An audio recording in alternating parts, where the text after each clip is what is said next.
बारिश में अमीर गरीब बहू की सवारी। रिया बेटा आ जाओ, खाना लग गया है, जल्दी आकर खा लो वरना खाना ठंडा हो जाएगा। ये लड़की भी ना पूरे दिन बस फोन में ही लगी रहती है, अपने कमरे में बैठकर फोन ही चला रही होगी। एक काम करती हूँ, खाना लेकर इसके कमरे में ही चली जाती हूँ। अनीता अपनी बेटी रिया के कमरे में जाती है, लेकिन वो उसे कहीं दिखाई नहीं देती कि तभी अनीता को रिया के खिड़की से रिया बाहर खड़ी दिखाई देती है, जिसे देखकर अनीता नीचे रिया के पास जाती है। तू यहाँ पर है और मैं तुझे पूरे घर में ढूंढ रही हूँ। माँ आपको दिखाई नहीं देता, मैं अपनी प्यारी कार के साथ फोटो ले रही हूँ।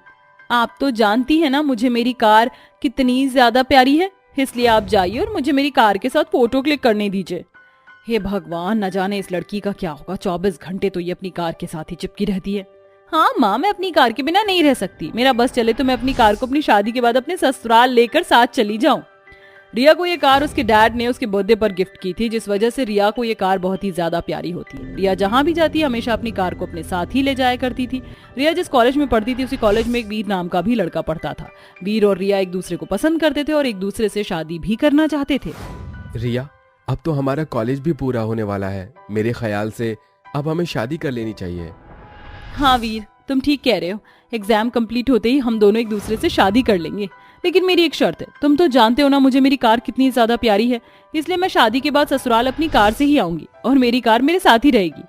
इससे मुझे कोई भी प्रॉब्लम नहीं है, तुम अपनी कार के साथ आ सकती हो।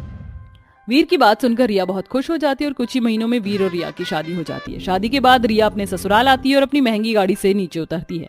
रिया का ससुराल साधारण होता है, जिसे देखकर रिया कहती है, ये तो बहुत ही छोटा घर है और यहाँ तो पार्किंग एरिया भी नहीं है जहाँ पर मैं अपनी कार पार्क कर सकूं।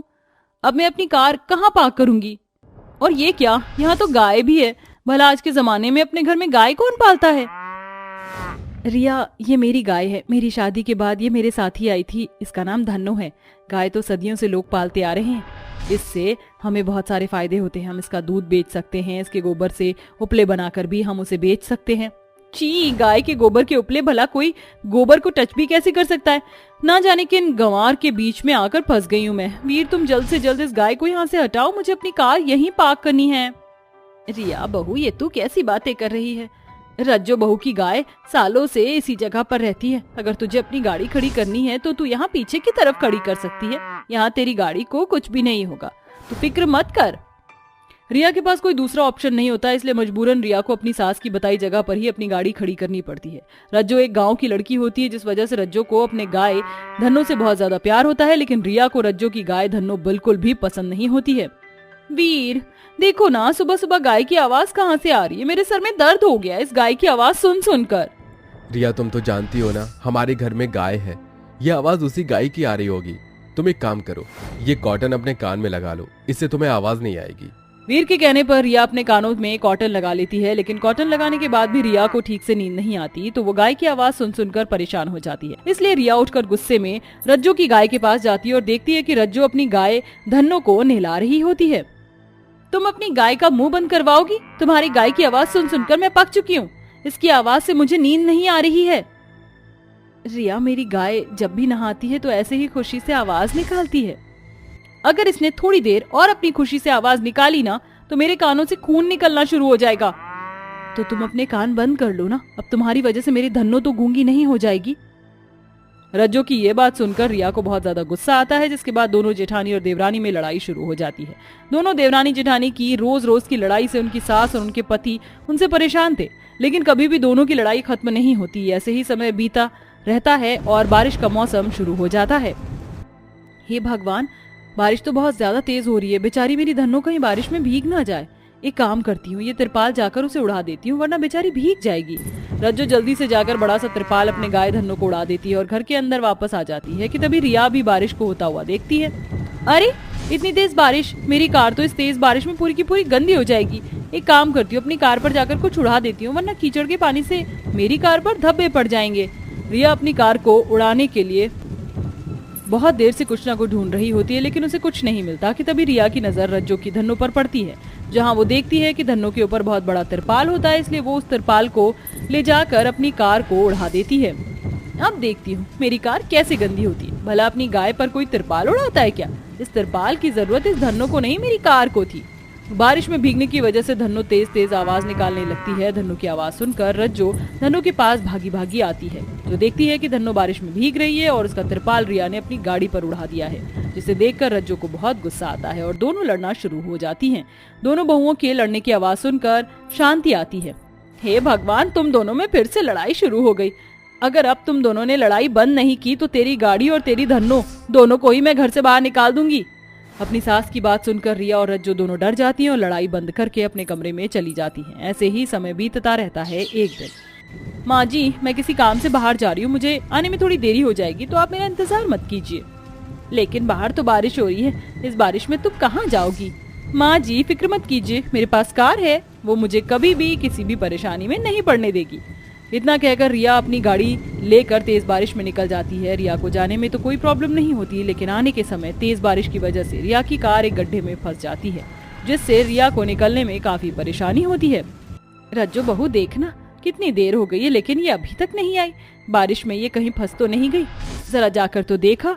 अपनी सास के कहने पर रज्जो अपनी धन्नो पर बैठकर रिया को ढूंढने के लिए जाती है। तभी उसे थोड़ी दूर पर रिया की कार गड्ढे में फंसी हुई दिखाई देती है। रज्जो रिया को देखकर उसकी मदद करती है और अपनी धन्नो में बिठाकर रिया को घर ले आती है। इससे रिया को अपनी गलती का एहसास हो जाता है और वो रज्जो से माफी मांगती है।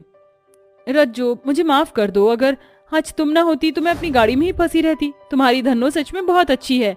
रिया को अपनी गलती का एहसास होता देख रज्जो से माफ कर देती है, जिसके बाद अब रिया को अपनी गाड़ी में बिठाकर वो घुमाती है। रज्जो के साथ साथ उसकी गाय धन्नो का भी बहुत अच्छे से ख्याल रखती है और उसे अपने हाथों से चारा खिलाती है। सुमित्रा देवी की 4 बहू थी, जिनका नाम राधा, गायत्री, शोभा, नेहा था और चारों ही काली बहू थी। बहुत ढूंढने के बाद भी उन्हें अपने बेटों के लिए गोरी बहू नहीं मिली थी। फिर चारों बेटों की शादी उन चारों काली बहू से हो जाती है। गृह प्रवेश के बाद जब वो अंदर आती हैं, तभी ननंद शालू, जो बेहद रसमलाई जैसी गोरी थी, अपनी काली भाभियों को देखकर घमंड से कहती है, ओहो माँ, मेरे भाइयों के इतने भी बुरे दिन नहीं आ गए थे जो आपने इन चारों काली भाभी से मेरे भाई की शादी करवा दी। कुछ नहीं तो माँ, जरा मुझे ही देख लो, तुम्हारी बेटी कितनी गोरी है। 1 नहीं 2 नहीं 4 काली भाभी लेकर आई हो। इनमें से एक को भी मैं अपने साथ नहीं ले जा सकती, ना बता सकती कि ये मेरी भाभी हैं। अब जो हो गया सो हो गया, जाने दे। मेरी मजबूरी है जो मैंने अपने बेटों के लिए इन काली लड़कियों को बहू बना लिया। रिश्ता भी तो तय नहीं हो रहा था, और वैसे भी पंडित जी के अनुसार मेरे बेटे की कुंडली में इन्हीं लड़कियों का योग बन रहा था। अरे माँ, आप इन सब चक्रों में क्यों फंसती हो? अरे अरे ननद जी, बस कीजिए। आप हमारे साथ थोड़े दिन गुजारेंगी ना, उसके बाद सब कुछ आपको अच्छा लगेगा। हाँ, शायद हम आपके रंग रूप में थोड़ा पीछे हैं, लेकिन आपको हमसे कुछ भी मदद चाहिए, कोई भी बात हो, आप बोलना, हम जरूर करेंगी।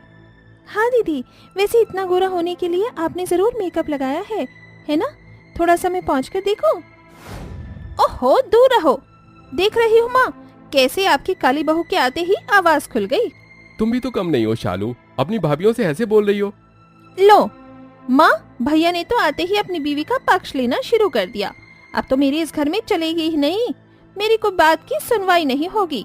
अब बस भाभी भाभी का नाम जपेंगे। नहीं दीदी, आप गलत समझ रही हैं, ऐसा कुछ नहीं होगा। बस बहुत हो गया, अब अपने कमरे में जाओ, सब थक गए होगे। शादी में वैसे भी इतनी थकान होती है सबको। बहू, सुबह उठकर मंदिर का भोग बना देना। जी माँ जी। अपने कमरे में जाने के बाद सब सो जाते हैं। अगले दिन चारों काली बहुएं जल्दी उठकर घर का सारा काम कर लेती हैं। घर का एक एक कोना चमका देती हैं, जिसे देखकर सुमित्रा हैरान की हैरान रह जाती है और बहुओं के काम में कमी निकालती है। क्या बात है, इतना नया सोफा, टीवी, तूने मेरे घर के फर्नीचर, इलेक्ट्रॉनिक चीजों को फेंक दिया है क्या बहू?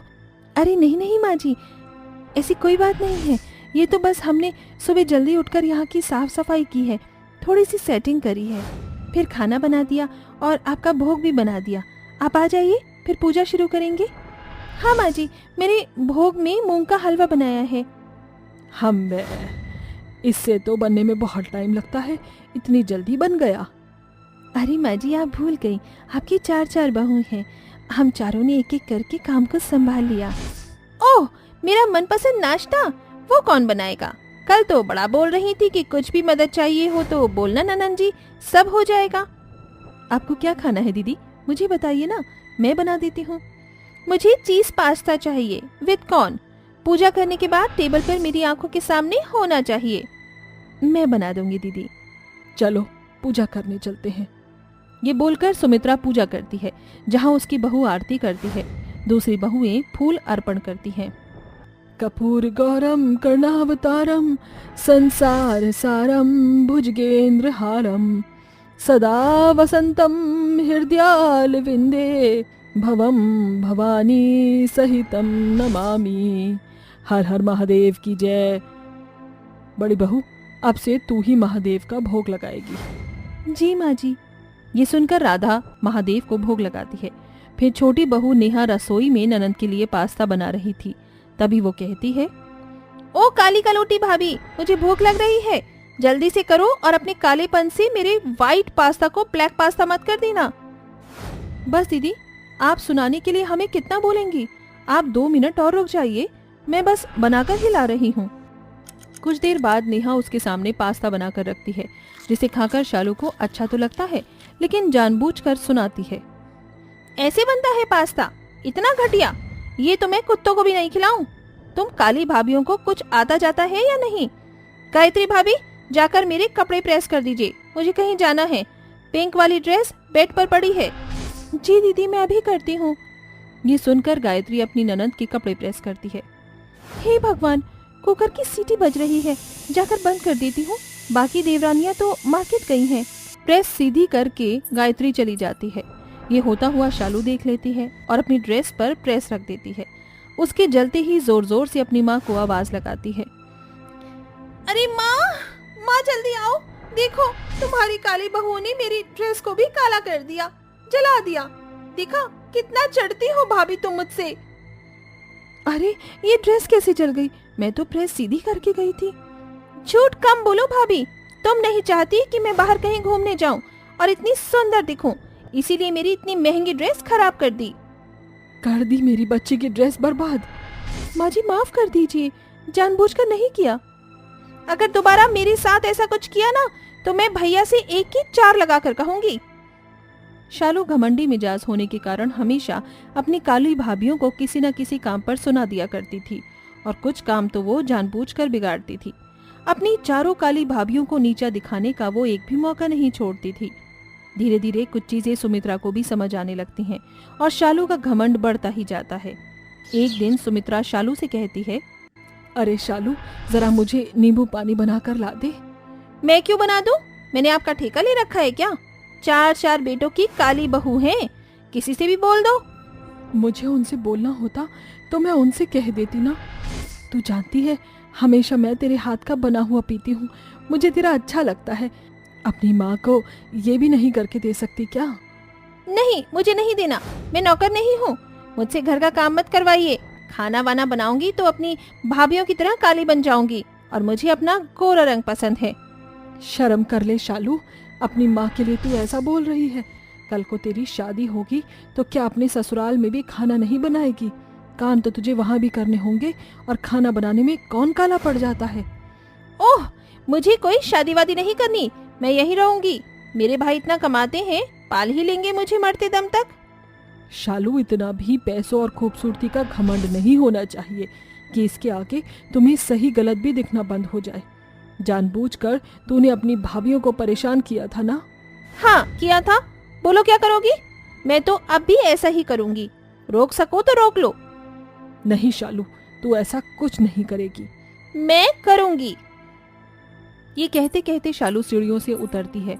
उसके पीछे पीछे सुमित्रा आती है और सीढ़ी से गिरकर बेहोश हो जाती है। आवाज सुनकर चारों बहू उसे इस हाल में देखकर फौरन हॉस्पिटल ले जाती हैं। भाभी, ये मुझसे क्या हो गया? मेरी वजह से माँ की ये हालत है। शांत हो जाओ दीदी, माँ जी ठीक हो जाएंगी। आपकी माताजी को होश आ गया है, आप उनसे मिल लीजिए। तभी सब सुमित्रा से मिलते हैं। माँ, मुझे माफ कर दो, मैं आपकी इस हालत की जिम्मेदार हूँ। तू मुझसे बात मत कर, मैंने इतनी अहंकारी घमंडी बेटी को जन्म नहीं दिया है। माँ जी मान जाइए ना, दीदी को माफ कर दीजिए। कैसे माफ कर दूं? मेरी गोरी बेटी ने अपनी चारों काली भाभी को हमेशा सुनाया, हमेशा डांट पड़वाई मेरे से। तुम्हारे साथ बदसलूकी की, फिर भी तुम इसी का साथ दे रही हो। मेरे साथ जो किया सो किया। माँ, मैं अब से सुधर गई हूँ, कभी ऐसे नहीं करूँगी। काला गोरा कुछ नहीं होता। सच में मेरी चारों भाभी मेरा बहुत ख्याल रखती है। हाँ माँ जी, प्लीज माफ कर दीजिए हमारी खातिर। ठीक है, किया मैंने माफ। और अब से तू भी अपनी भाभीयों के साथ काम में मदद करवाएगी और उनसे काम करना सीखेगी। जी माँ। इस तरह घमंडी ननंद को अपनी गलतियों का पछतावा हो जाता है और वो अपनी काली भाभीयों के साथ घर के काम करके सीख जाती है और खुशी खुशी रहने लगते हैं।